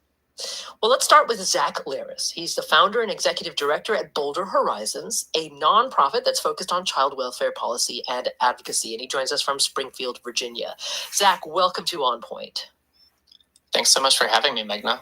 So you have described in your website, Child Welfare Wonk, that this is a huge bipartisan victory for children and families. It's the enactment of the Protecting America's Children by Strengthening Families Act. What makes it so huge in your eyes? What makes this so huge is the shift that it represents to thinking about how we can really focus on helping families before they ever experience a crisis. If you think about the analogy to our healthcare system, the emergency room, the hospital, that's where we have the crisis response, the heroic efforts to intervene when something has already gone terribly wrong. We already have a lot of emphasis and investment in that in child welfare in the form of investigations, crisis response, and foster care. And the big opportunity is really going further upstream. Just like we need to support primary care to be able to help people before they ever get sick, if we can help families before they ever experience that crisis, we're able to avoid it. So keeping families out of crisis, essentially. I mean, that does sound like a really big deal. I have to say, I struggled a little bit with finding, solid numbers on how many people we're talking about here. I mean, I saw the Anna E. Casey Foundation reported that in 2022, there were 500,000 children in the foster care system. But does this reform touch even more families potentially than that? I mean, how would you classify its hugeness? Absolutely. I mean, if you think just last week, the Federal Children's Bureau released their updated data on child maltreatment. So we know roughly 7 million children per year are the subject of a report to Child Protective Services. And then from there, there's the process of investigation and figuring out if abuse or neglect has occurred. That's not a neutral experience. So even if there hasn't been any harm for that family, that's a huge disruption to their life. Okay, so there's a lot of people who come under this umbrella that could potentially feel an impact from this reform. Now, it lives within the Social Security Act, right? And it's lives under something called Title 4B. Can you explain that? Yeah, what a name, right? It's for something so consequential. Yeah. You'd think you would have an exciting, fun name with a nice ring to it. Instead, we get some Roman numerals and letters. So in the Social Security Act, we have lots of major public policy for children and families, and Title IV of the Social Security Act has some huge programs. And so Title 4B is this big federal law that provides investments to support state child welfare agencies and create some sort of ground rules, a floor of standards for how agencies do their work, and then make some really important investments that are very flexible so that states and communities and public-private partnerships can do the work that they know that families need. Okay. Now, since it's in the Social Security Act, that would mean that it would have had to undergo reauthorization several times, right, in the past 20 years. Yes, Title 4B is on usually a 5-year cycle, so it goes through updates every 5 years or so, unless Congress, decides to take shorter term extensions, which they've done at times too. But then, what I understand is that this. The passage of the Supporting America's Children and Families Act is the first major reform in 15 years? How did that happen? First major reform in quite a few years. Yeah, I would say there's been several major reforms that this really builds upon. So dating back to the Fostering Connections to Success and Promoting Adoptions Act back in 2008. And then we had the Family First Prevention Services Act in 2018. That was a really big groundbreaking shift where there was a push to say, we really need to follow what the evidence tells us. We know that investing in services to prevent unnecessary foster care is the right thing, gets good outcomes, and also is better for the taxpayer. And this really builds upon that by updating Title 4B. So Family First updated Title 4E of the Social Security Act, which is a separate set of investments primarily in foster care, but now can support some services for families when they're kind of at that front door of child welfare. So there's already a crisis happening, and it's a way to say, we can give you these services so that you can stay safely together. The promise of this bill is to say, let's go further upstream and help you before there even is a crisis. Okay, but the reform to Title 4B hadn't happened in a long time. It's been some time since we've had this level of change, and 2 decades since we've had any new investments in Title 4B. Wow. Okay, so let's talk about the thing that seems to be like a major policy shift. We'll talk about the money in just a second. But in the past, poverty could be a reason to claim that families were neglecting their children and therefore separating them, and that will no longer be allowed under this new law? Explain It's that. incredible, isn't it? Explain it's that. incredible. So often, families are experiencing many forms of crisis, and one of those can be economic deprivation. And we know that there are major challenges with being able to figure out how to get the services and supports families need to be stable. So if you've got, for example, a child who's coming to school every day for a week wearing the same clothes, and the teacher makes a report to CPS to say, I'm worried about this child, what's going on? If there's an investigation, we find that the challenge is that the family, had their washing machine break and they can't afford to buy a new one. We shouldn't bring that child into foster care. We should get that family a new washing machine and make sure they have what they need to be able to thrive. So we've seen some states make this kind of reform, but we haven't seen this kind of clear directive from the federal government to say poverty alone is not grounds for removing a child. When you describe it the way you did, it sounds unbelievable that is a reason that children have been separated from their families, but it indeed has happened and happens. Well, and oftentimes we're talking about complex crises, right? And it's I also will say there are a lot of children who really do need that crisis intervention response, because oftentimes you might have many layers of intergenerational trauma for a family, unmet substance use disorder treatment needs for a parent, domestic violence, a whole variety of factors. And so oftentimes all those things can become entangled. In a weird way, we oftentimes talk about in child welfare, we have an underreporting problem and an overreporting problem. We are overreporting oftentimes low-income families of color who are receiving investigations at disproportionate rates to the population. And at the same time, we have almost 2,000 children a year who die from abuse or neglect. So we really need to be able to dial our system in to identify risk appropriately and intervene in the right way. And this takes a step in that direction. This takes a really critical step in that direction. Okay, so explain to me though, since so many of the touch points for the child welfare system do come through the states, as you've mentioned, regarding this new approach of poverty exclusively cannot be used as a reason to separate families.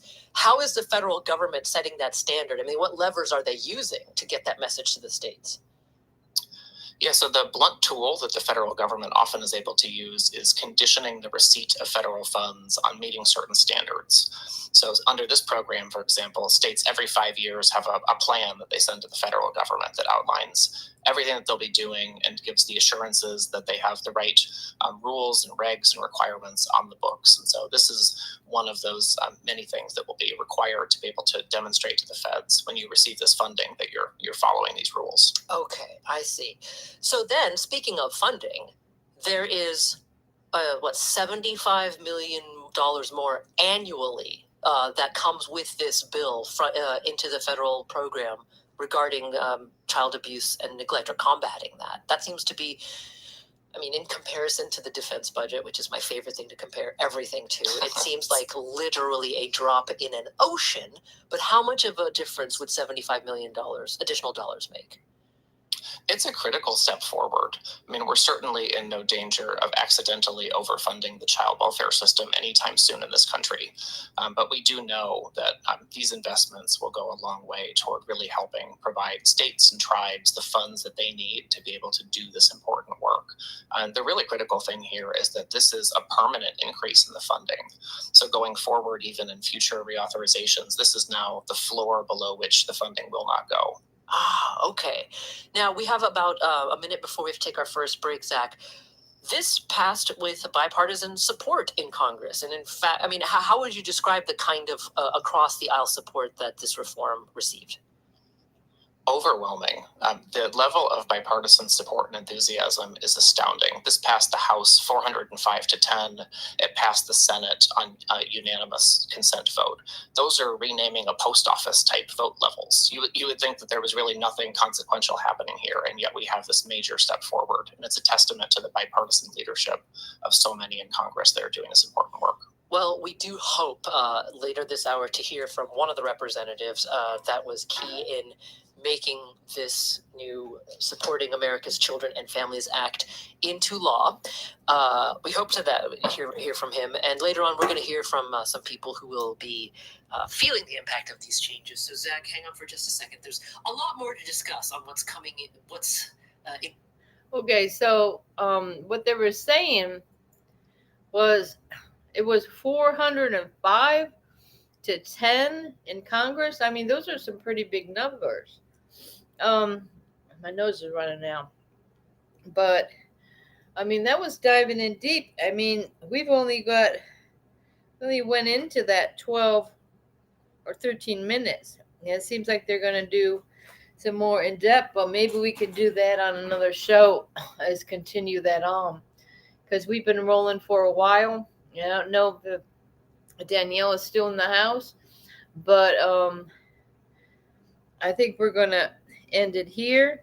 And if anybody's still out there, I really thank you all for joining. Thank you, Dr. Death, to being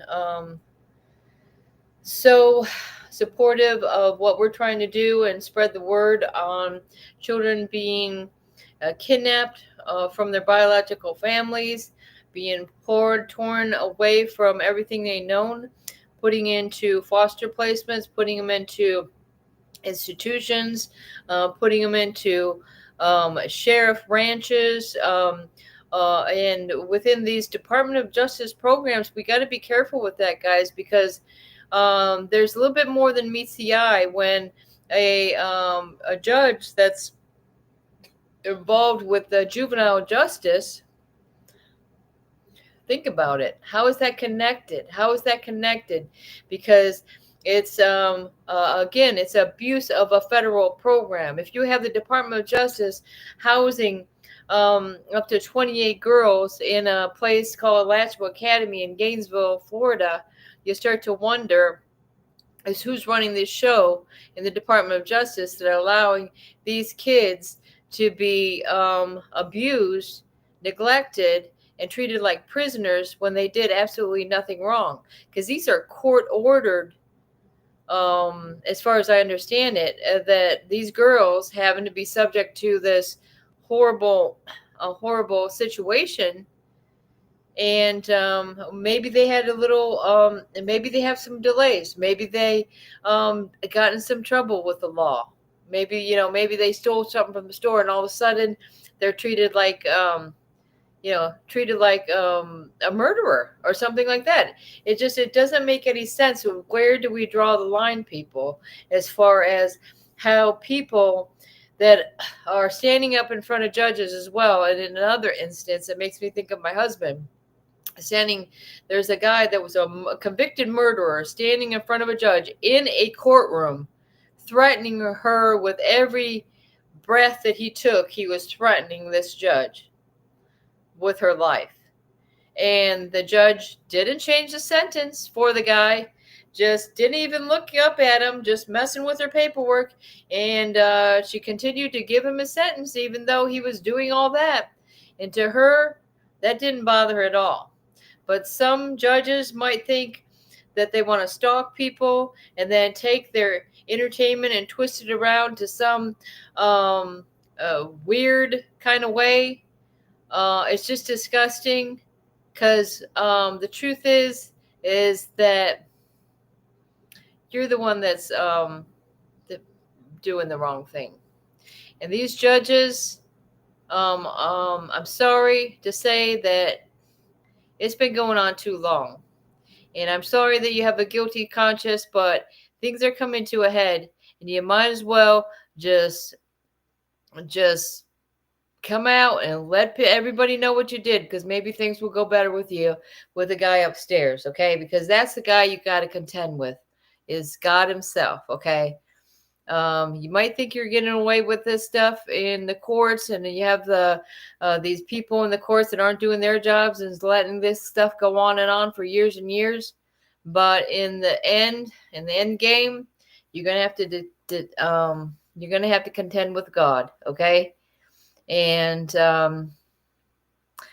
all you have to do is get into your Bible and know that it won't go good for you. And what I try to do is strive to be more like Christ-like in my life. Okay, try to follow the commandments, and just to try to understand is what God's will is for me, and how that I could help the children. How can I help this country? How can I help myself? How can I make a difference? And I'm just praying that the Lord gives me the answers, because it's been a struggle. It's a struggle, and we got to persevere, and we got to go on. We got to go on, and we can do it, y'all. And probably Danielle is off into sleepy land, and so I'm gonna head out. Hopefully, she's gonna end the show. Are you there, Danielle? Let me see.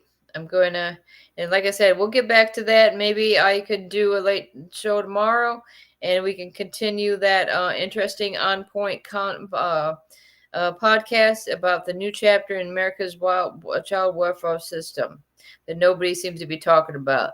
But you could hear it here, and you heard it live. Coming to you from Brenda, and bringing it back, and bringing all the news as it comes in, and everything that we've got. We'll share it with you in hopes that we can, we should get the states to follow federal case law. Exactly. So that's what I think. In my opinion, Dr. Death, we get these affidavits or what it is you got together. Okay, you got your got your story. You know, this is my story. This is my song. Okay, I'm praising my Savior all the day long, all the way to the federal U.S. attorney in my state, in that county where these crimes are committed against me and my family. And I could take that right in there and go in there and say, attention, you are on notice. Okay, or no, who's got to be on notice? The lower courts are the ones that got to be on notice. But I ain't walking into my local court, because that ain't working for some people, I can tell you. But that's what I'm saying. We go. I would like to take it to the U.S. Federal attorney. That's what I like to do. I mean, you got to get above and beyond with the district attorneys of my Third Circuit in Dixie County, Florida. I mean, it's nothing but crimes. I mean, Trump needs to know about this bullshit that's going on in Third District in Dixie County, Florida. If any of y'all looked it up, 2022, they had some stuff going on. 2016, my husband tries to run for sheriff and ends up taking our kids and ruining our lives and keep throwing us in prison. Then we're over 50 years old. We had no crimes in our life, but all of a sudden, there we are, constantly being jailed, and it's still continuing to today. Why? Because they have a guilty conscience, that we're getting close to the truth of what's going on with these children. I mean, what have they done to our kids? Where are they is the question. Where are the missing children? And why that families that know where their kids are and know that they're with maybe another member of family, or maybe they're in a foster placement, why can't we have free and complete access to our children and our families? Why are they interfering with us and interfering with our right to raise our children as we see fit? Because I think I did a pretty damn good job, and I'm sure all of you out there did a damn good job raising your kids, and you're the best parents in the world. In fact, I think that just goes to show you that you're excellent parents if they've come into your life and just take your babies away from you. That just goes to show you you're probably one of the best parents out there. Probably the best parent in the state where you live, I could guarantee. And that's why they want to take that away from you and try to destroy you as they exploit our children. And it's just a sick world where we're living in, that we can't even get any attention. What do we got to do? Blow off some fireworks for 4th of July? You know, these kids are going to be out there, and they're going to be retaliating because They want to see justice. Not only the parents, they want justice. And they know what's right. And they know what's wrong. Okay? And it's not going to end peacefully if we just don't get our kids Are back. you still live? Oh I my guess. God. Hey, my bad. I don't know what the hell happened, but I'm trying look, to I'm just sitting here. I'm like, whoops. I said, where's boy? I said, why am I still hearing Brenda? I said, what the hell? And I was looking, it said live. I said, and she just a jibber jabbering along. I said, you just going along with? I stopped this little thing. I think we're going to continue another segment with Okay. that thing tomorrow. But Okay. I'm just Everybody's wanting to listen to it. We got to finish it up. Yeah, about that thing that Biden signed. Yeah, It's interesting. Yeah, that is a good podcast. I like the way that they went in. Uh-huh. They're going to introduce some people. Yeah, and some senators from Illinois. But the thing is they say later on in that podcast, they say that we have to be the ones to implement it. We have to push our states and our local governments to implement it. Otherwise, they're not going to do it. Well, good luck with that, because I swear to God, I don't know if they've put blockers on my phone or little alerts. I think maybe I'll use my spare phone and start calling these senators and congressmen again, like I did throughout all these years, where I got absolutely no. And like Dr. Death just said, we should get states to follow Fed laws. They're supposed to. They're supposed to, and they're not. Yeah. Well, we got to bring attention to the fact that they're not. And that's what they say on that podcast. Like when you'll probably hear it tomorrow. They promote that. They not promote that. They emphasize that we got to be the voice. We got to be the ones to say, hey, otherwise these states are not going to do it. And that's what they're doing right now. They're screwing over the federal government. And along with the families, right? The families. Yeah. And the children. I tell you. And they're not using any Vaseline whatsoever. I swear to God. Right. Good God. They're only going to do what they're going to do to benefit themselves. Like what we've already been going through. So if we want the change, we got to be the voice of the change. We got to be the voice of the voiceless. These kids deserve to be at home with their families, and we got to be that voice. We got to be that discipliner. We got to be that enforcer, because otherwise they're not going to do it. Right. Like I think it was it Ronald Reagan that said it. We got to be. It's like a car. It's like we're the car. No, they're the car, and we're the driver. We got to run that ship. You know what I mean? We tell them what to do. We just got to have balls to do it. We've got this. All right. We've got it. And we just gotta I don't even want to go there with my ideas, with my little innuendos. But I just say strap it on. Strap it on. Oh Lord. Look, that can be taken in so many ways. Woman, Lord Jesus, help us. Brenda's on a roll now. Oh Lord. Watch out, Brenda's bringing it back, y'all. Good shit. Good Lord. Y'all, we gotta get this. We gotta get this party started. We gotta do something, because eventually people free. This is what I'm afraid of. Eventually, it's gonna turn bad. You know what I mean? Eventually, they're gonna say, you know what? They ain't gonna do shit about it. They ain't doing nothing. These parents ain't doing nothing, and they're gonna start coming at us like more than ever. You know what I mean? Yeah. I have that feeling, y'all, and I mean, tell me if I'm lying. I think, well, some of us it's already happened. I'm just like, Yeah. we can do something before it happens to somebody else. There's parents out here that are not going to be able to know nothing about, like, that are trying to find out where their kids are. You know what I mean? Like, that still, we don't know where some of these kids are. That we're looking for. Does somebody have the answer? What is it? Because we haven't come together as one. I know that. I mean, because look at, like, even with Gunner's shit. they're doing it themselves, but they're opening that door for everybody else. Well, why can't we just come together as one, right? Yeah. Yeah. The person with the answer is going to be the one to come together as one, not this. Oh well, I'll let y'all do it yourself. I don't agree with that with Gunner's situation. I don't. I don't agree with that at all. But that is him and his wife's doings.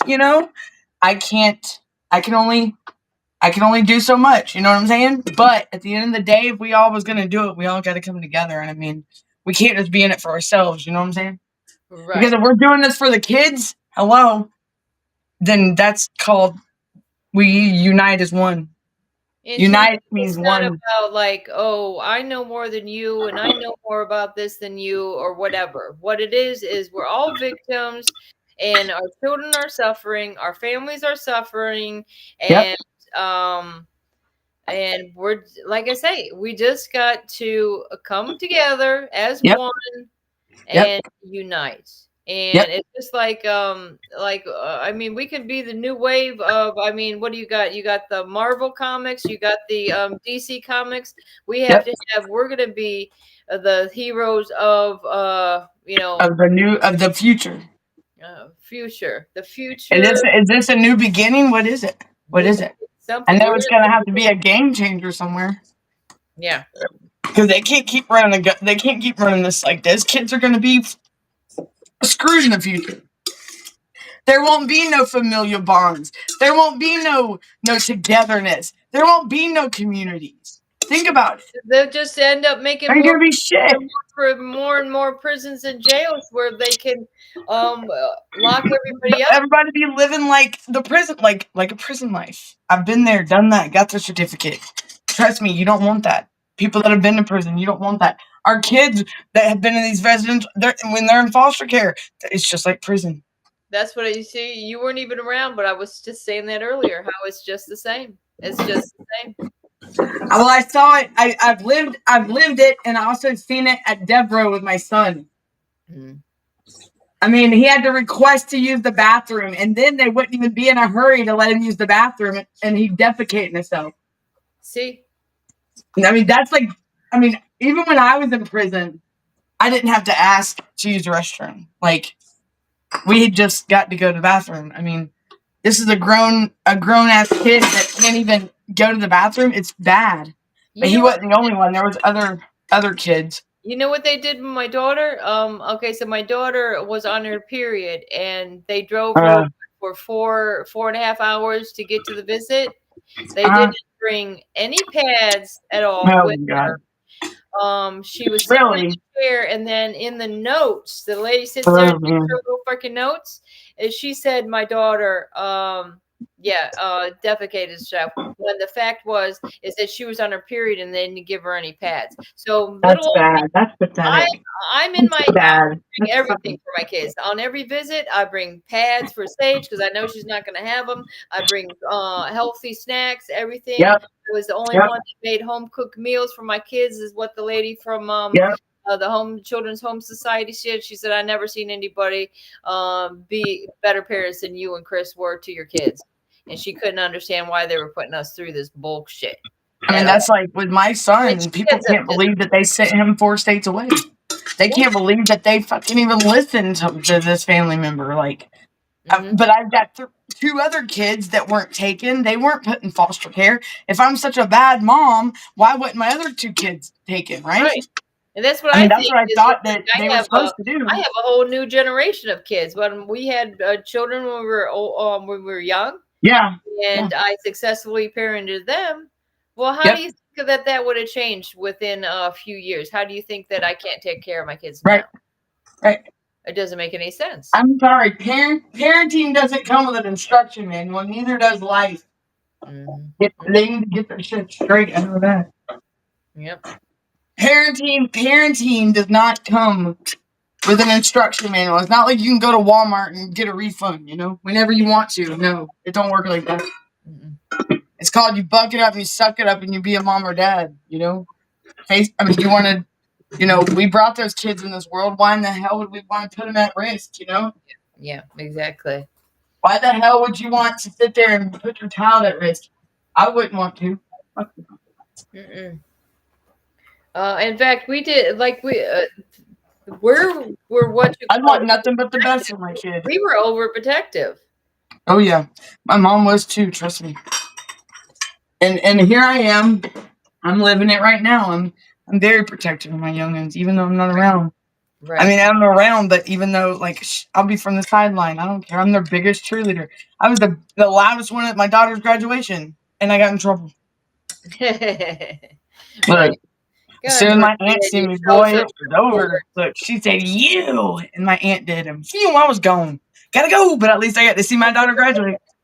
Oh yeah, I was like that little rascal on the Tasmanian Devil or something. Phew, little you were out of there like a hurricane. Like, yo, yeah, beep, beep, beep, beep. You know, I was gone.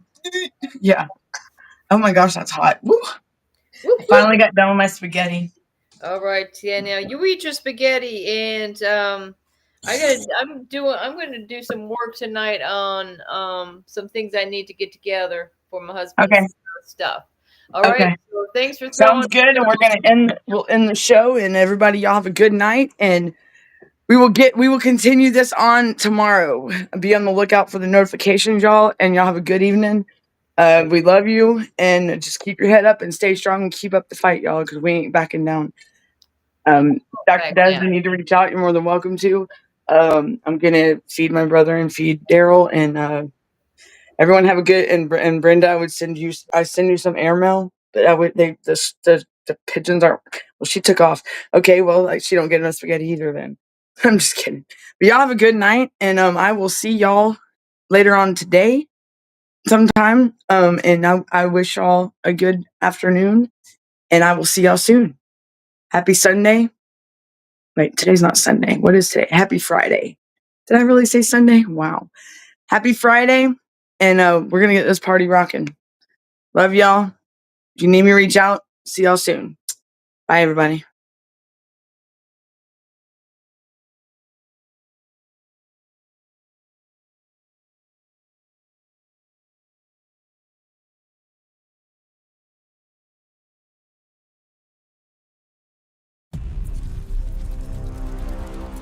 I'm just your average parent trying to do right by my kids. Never thought I'd have to, deal with something like this. It was a regular Tuesday afternoon. The kids' toys were scattered everywhere. Then there was a knock at the door. My heart sank when I saw who it was. Hello, I'm from Child Protective Services. We've received a report and need to inspect your home. I didn't know what to do. They wanted to come in, look around, talk to my kids. My hands were shaking. I felt like I was doing something wrong even though I knew I wasn't. But then, I remembered something I'd read online about knowing your rights. I took a deep breath and said, "I'm sorry, but unless you have a warrant, I can't let you in." The CPS worker looked surprised. They weren't used to parents knowing their rights. It wasn't easy, but I stood my ground. I protected my family's privacy that day. Remember, when CPS knocks, know your rights. It can make all the difference.